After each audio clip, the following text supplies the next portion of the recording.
Amigos, vamos para mais um Jornal do Maza. Hoje nós vamos então retomar as manchetes. Estou aqui com 6 jornais do dia 23 de setembro até o dia 28.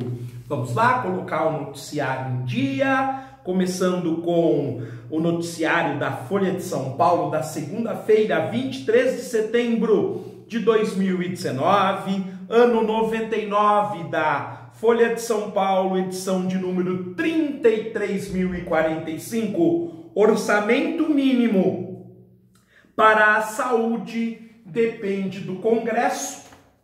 Neste momento, o governo federal está fazendo a peça orçamentária para 2020 e estão surgindo os detalhes técnicos e a saúde está reivindicando um ajuste e o governo, o Senado, sobretudo, estão estudando a possibilidade. Para chegar ao piso constitucional em 2020, o governo precisa de emendas e, portanto, do apoio do Congresso Nacional. Na terça-feira, 24 de setembro de 2019, Bolsonaro vai à ONU para se defender sobre a Amazônia. Ele que no discurso de abertura da Assembleia Geral das Nações Unidas, ele que reiterou a soberania brasileira sobre a Amazônia e confrontou as ideias defendidas pelo presidente da França, Emmanuel Macron. O presidente usará discurso para tentar mostrar comprometimento com a floresta. Na quarta-feira, após a fala na Assembleia Geral, Bolsonaro ataca críticos na ONU e vê falácias ambientais. Em tom agressivo, o presidente alveja socialistas, organizações não governamentais e mídia e cita compromisso com a Amazônia, mas isso ele só está falando da boca para fora, uma vez que nós já sabemos que as queimadas ainda estão assolando a Amazônia. Na quinta-feira, a Folha de São Paulo, do dia 26 de setembro, fala sobre o novo Procurador-Geral da República, que após sabatina no Senado, torna-se o sucessor de Raquel Dodge, Augusto Aras. Novo Procurador-Geral, Aras sugere correções na Lava Jato. Indicado por Bolsonaro, foi aprovado pelo plenário do Senado após sabatina. A sexta-feira, 27 de setembro, já o caso vai para o Supremo Tribunal Federal. Supremo impõe maior derrota à Lava Jato e pode anular decisões, inclusive já estão negociando com o ex-presidente da República, Luiz Inácio Lula da Silva, uma soltura, só que uma soltura vigiada, aquela com tornozeleira eletrônica. Ele não está muito feliz, mas parece que as coisas vão evoluir nesse sentido. Maioria na corte chega a entendimento que abre caminho para revisar as condenações como a de Lula.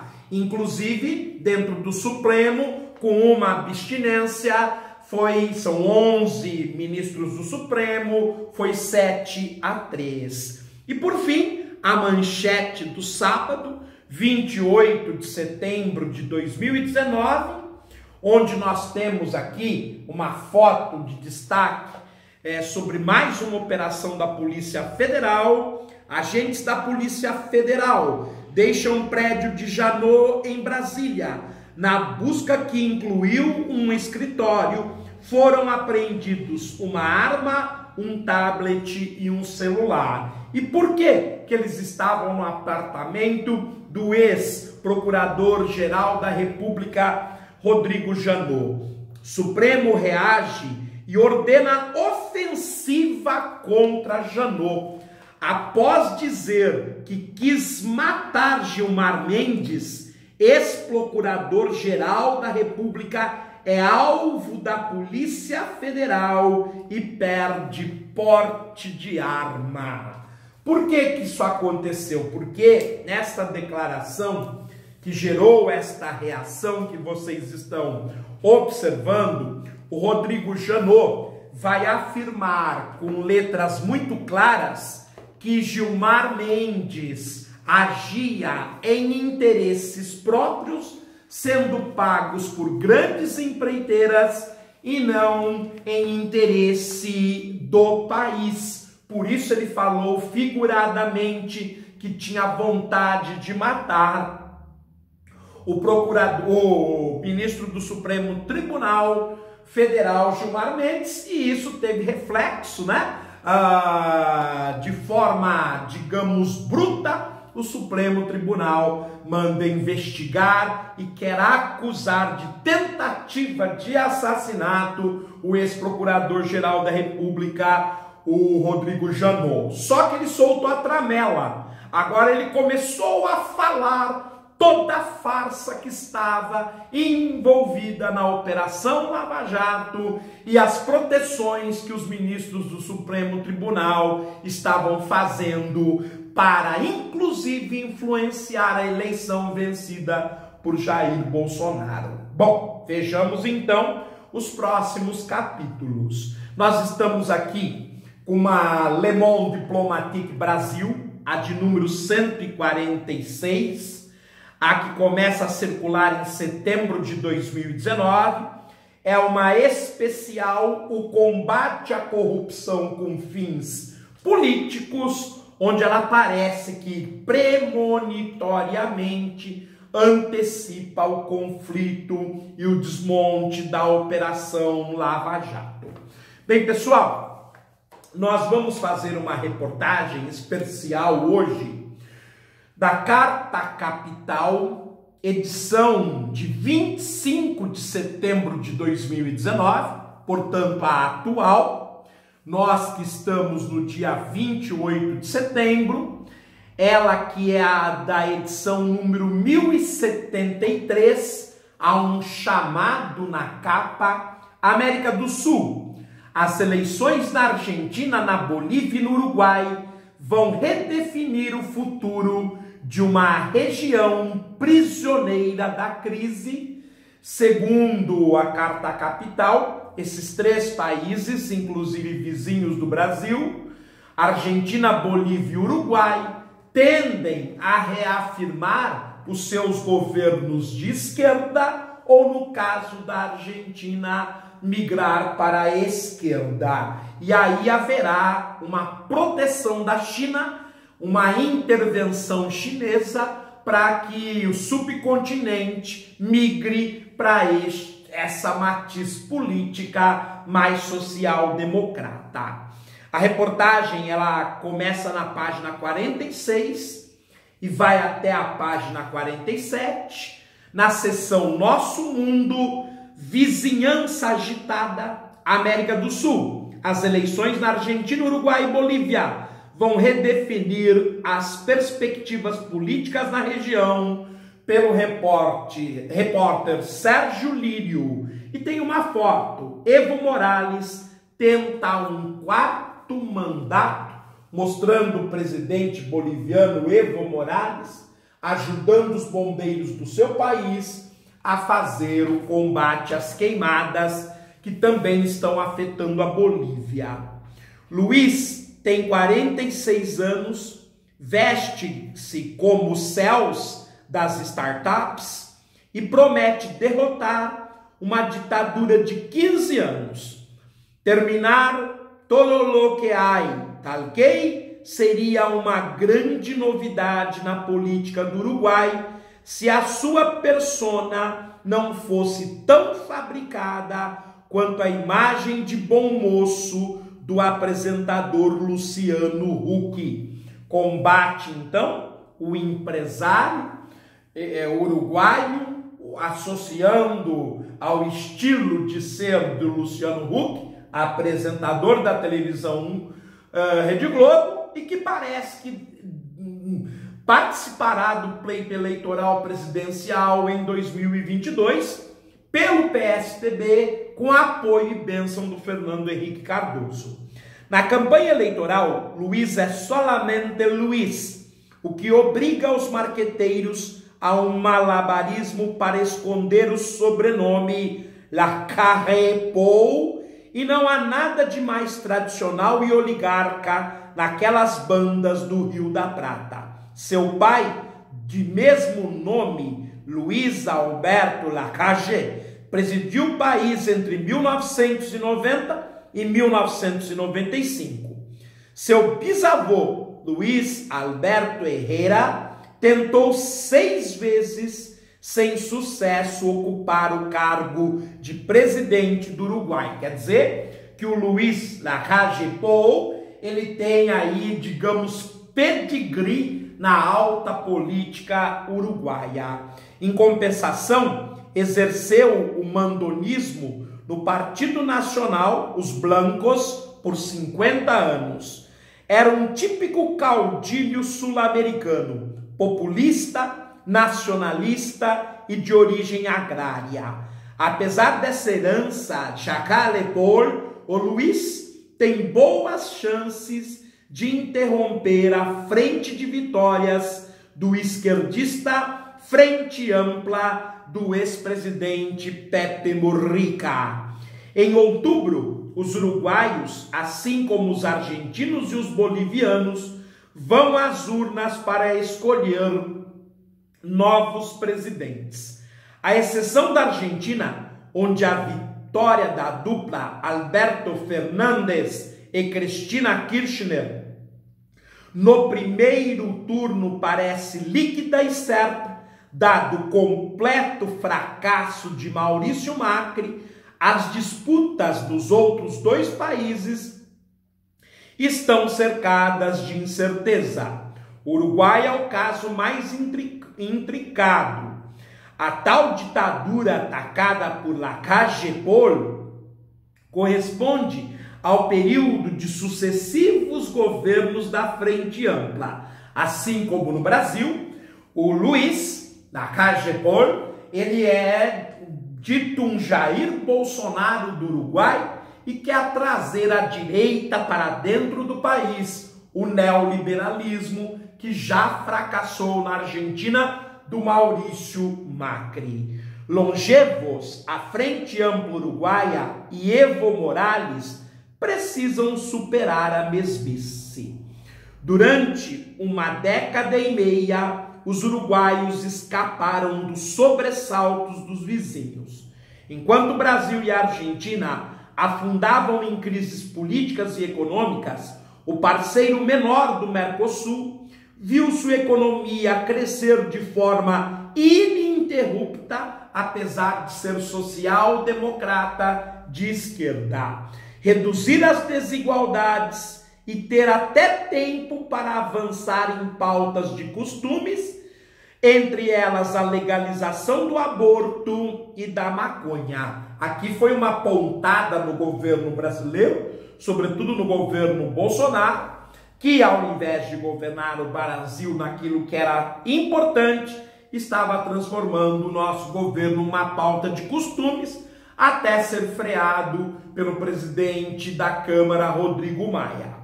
O ritmo cada vez menor de expansão do PIB, 1,6% em 2019, uma inflação não tão alta, mas incômoda, cerca de 8% ao ano, e o aumento da dívida pública fizeram, porém, brotar no eleitorado um sentimento de fastio e um desejo de mudança. Embora os uruguaios tenham tido a sapiência de rejeitar ainda nas primárias ocorridas em junho o aventureiro Juan Sartori, banqueiro nebuloso, fã de Donald Trump e Jair Bolsonaro, que abusou das fake news na tentativa de emplacar sua candidatura.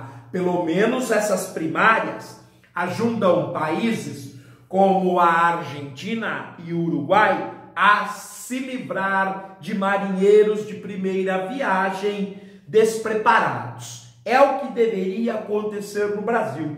Ter estas primárias alguns meses antes, essa pré-eleição, e aí a gente conseguiria separar o joio do trigo. As últimas pesquisas dão uma ligeira vantagem a Daniel Martínez, ex-prefeito de Montevidéu e candidato da Frente Ampla, o partido de esquerda que fez tanto sucesso com Pepe Mujica. Mas o que vocês devem estar percebendo para a América do Sul é que quem vence as eleições é quem faz um discurso anticorrupção e de liberdade econômica no sentido de fazer crescer. Esta é a receita para se vencer eleições nessa parte do mundo. Ele aparece com 37% das intenções de voto, contra 26% de Luiz Lacalle Pou. É uma diferença de 9%, bastante significativa. Claro que o Luiz tem chance, mas é difícil reverter esses 10%. Em terceiro desponta o economista Ernesto Talvi, do Partido Colorado de centro-direita, com 19%. Talvez, no final, se o Ernesto Talvi pender para algum dos lados, isso será decisivo nas eleições do nosso vizinho.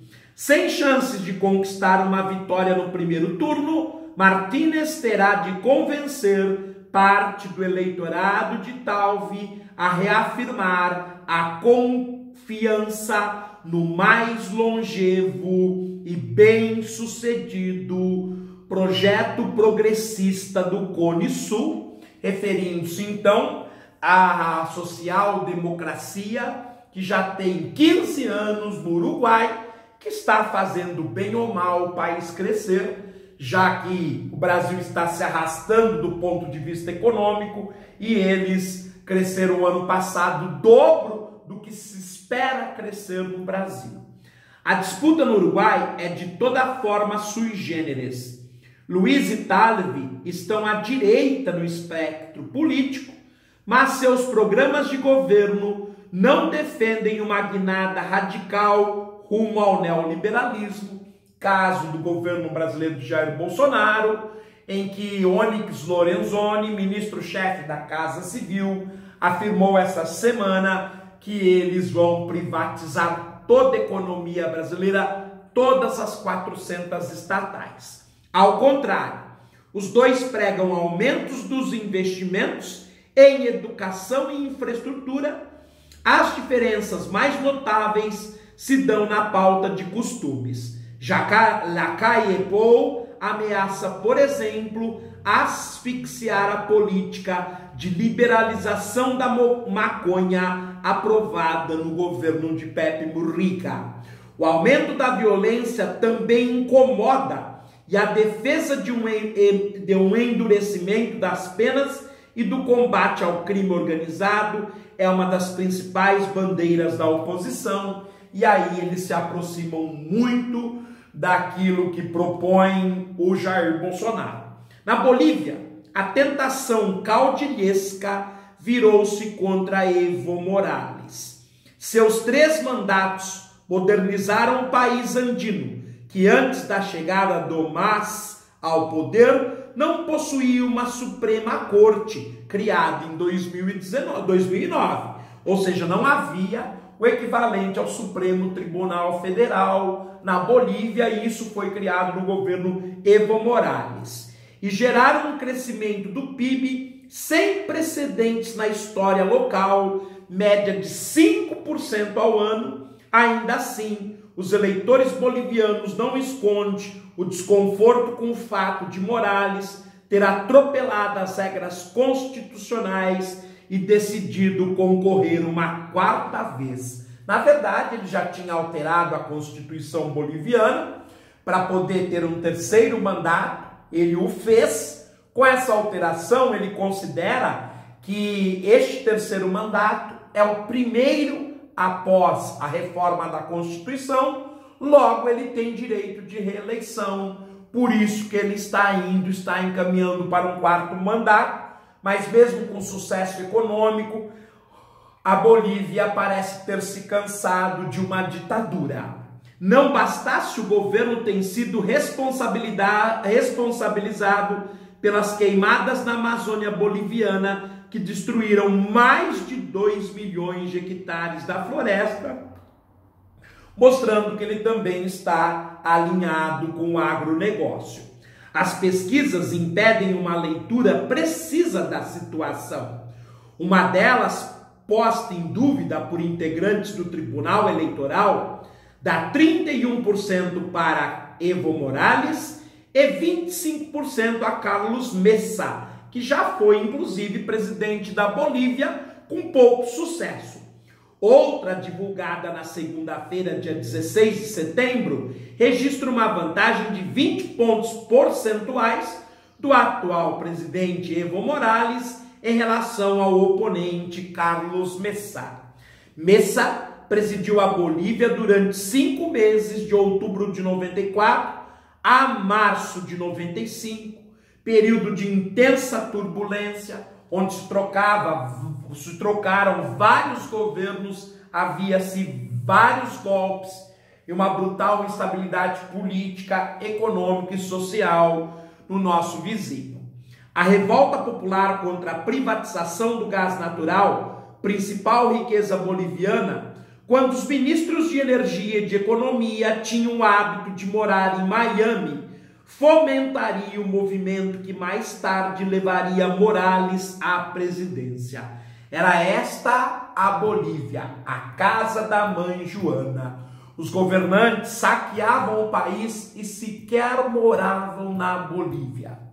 Como no Uruguai, esta eleição será um teste para um grupo político de longo domínio que coleciona mais sucessos do que fracassos, mas que diante de novos desafios se apega às velhas soluções. Vamos tomar um cafezinho? Vocês estão servidos? Muito bom. Para retomar, vamos dar uma olhada então nessas fotos. Abaixo, nós temos então o Luiz, este mais jovem, esconde o sobrenome na esperança de vencer Martínez. Martínez, então, é o candidato preferido da população, e o nosso querido Luiz Lacalle Pou é o Luciano Huck deles. Acima, a chapa que deverá governar a Argentina nos próximos 4 anos, salvo um hecatombe, Alberto Fernandes e Cristina Kirchner vão levar no primeiro turno. Vamos lá, vamos retomar então, depois desse intervalinho para o café e um respiro com as fotos. Caso Martínez e Morales superem as adversidades e saiam consagrados das urnas, uma nova onda vermelha irá reconfigurar as relações regionais. Então, se confirmar, os favoritos, Argentina, Uruguai e Bolívia, capitalismo social-democrata, hoje chamado pela mídia de socialismo, vai retornar com toda a força aqui na América do Sul, contrariando o Brasil, que tende à direita. Sob a liderança da Argentina, a partir de novembro, estarão Bolívia, Uruguai e Venezuela. Do outro lado do ringue, apresentam-se Bolsonaro, do Brasil, Sebastián Piñera, do Chile, Iván Duque, da Colômbia, Mário Abdo Benítez, do Paraguai, acuado por denúncias de corrupção e alvo de protestos populares, apequenou-se. Está vendo a reconfiguração? Qual será a tendência para tomar o seu posicionamento?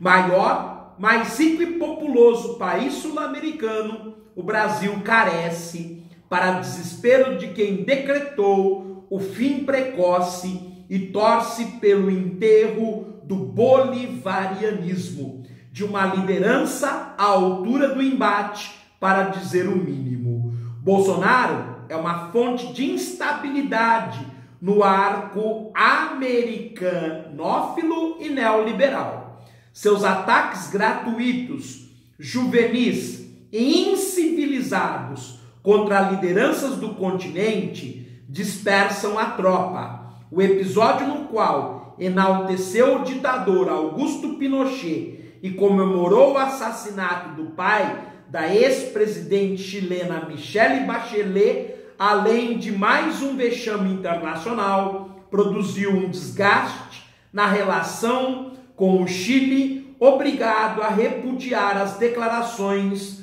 do Brasil e defender a adversária Michelle Bachelet. Se quiserem ter influência no Cone Sul, os Estados Unidos vão precisar de um interlocutor capacitado, e este não se encontra no Palácio do Planalto, não é o presidente Jair Bolsonaro. Bom, pessoal, nós conseguimos dar conta, então, da reportagem. Vizinhança agitada, mês que vem nós teremos muitos fatos ocorrendo e precisaremos, evidentemente, ficar muito atentos aos acontecimentos. Nós estávamos fazendo uma reportagem da Ilustríssima, da edição 33.037, do dia 15 de setembro, sobre a navegação, a primeira circunnavegação do planeta, que aconteceu em 1519. Ela começou dia 20 de setembro de 1519 e terminou no dia 6 de setembro de 1522. Foi a primeira viagem que fez a circunnavegação do nosso planeta.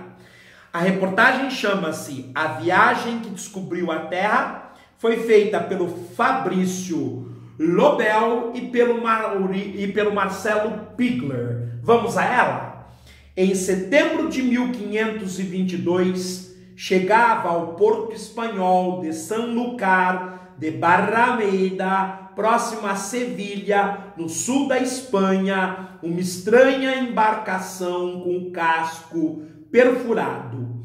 Os 18 homens que compunham a tripulação vinham muito magros, com barbas e cabelos longos. Na pele queimada de sol, traziam feridas mal curadas. Quando desembarcaram, suplicaram por velas de cera. Queriam ir até a igreja mais próxima, acendê-las em agradecimento aos céus por terem retornado à terra depois de 3 anos no mar. Olha só, é parte do diário interessante da primeira volta à terra, liderado pelo comandante Fernão de Magalhães. Da última vez que a embarcação havia partido daquele porto, estava acompanhada de outras 4 naus. Então partiram 5, chegou apenas uma. E a tripulação era de 243 marinheiros. Chegaram apenas 18. Durante os anos do mar, aqueles homens enfrentaram tempestades capazes de destruir frotas inteiras, batalhas campais, rebeliões, naufrágios, doenças desconhecidas e frio. No meio do mar passaram sede e fome severas. Depois de devorar os ratos, comeram pedaços de couro que cobriam os barcos. Tal desespero a situação ocorrida nesta viagem, em que nós acompanharemos o que ocorreu ao longo da reportagem. Com muitas perdas e só alguma carga valiosa a bordo, os viajantes retornavam de uma expedição que parecia fadada a ser vista como um fracasso. Ainda assim, a primeira viagem a contornar a Terra, que neste 2019 completa 500 anos de seu início, entrou para a história como um dos maiores feitos da humanidade. Para alguns, a saga iniciada pelo português Fernão de Magalhães é comparável à chegada do homem à Lua. Para outros, trata-se de façanha ainda maior, por ser a primeira viagem que efetivamente descobriu o planeta Terra. Há um paralelismo feliz desta viagem com a ida à Lua. Os astronautas, nos anos 1960, antes mesmo de chegarem à Lua, sempre falavam de Magalhães, Vasco da Gama e Colombo como pessoas inspiradoras, homens que fizeram algo, em certos aspectos, mais difícil do que eles estavam fazendo, explica o historiador português João Paulo Azevedo de Oliveira e Costa. Por quê? Porque, gente, as condições do século XVI eram muito menos propícias do que a do século XX, por isso que eles dizem que esta viagem de Fernão de Magalhães, a primeira a contornar a Terra, foi muito mais brilhante do que a chegada do homem à Lua. Bem, pessoal, ficamos por aqui, neste jornal em que nós atualizamos o noticiário, acabamos falando da Le Monde Diplomatique, fazendo uma reportagem completa da Carta Capital, além de retomar a viagem que ocorreu há 500 anos do Fernão de Magalhães, a comemoração de 5 séculos. Muito obrigado, até a próxima, fiquem bem, tudo de bom, tchau!